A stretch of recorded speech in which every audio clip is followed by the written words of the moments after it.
আসে না?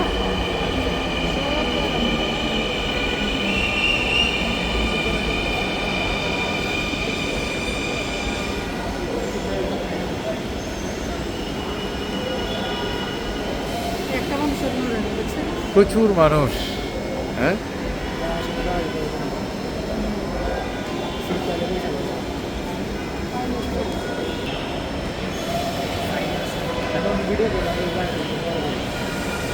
আচ্ছা গাড়ি আসুক, ভিডিও করবো, সমস্যা নেই।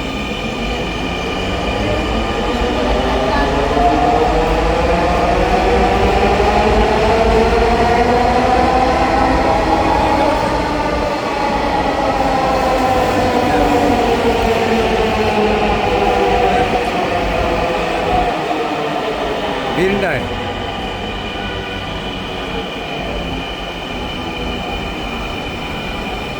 আমরা তো সর্বশেষ এতে ঢুকতেছি।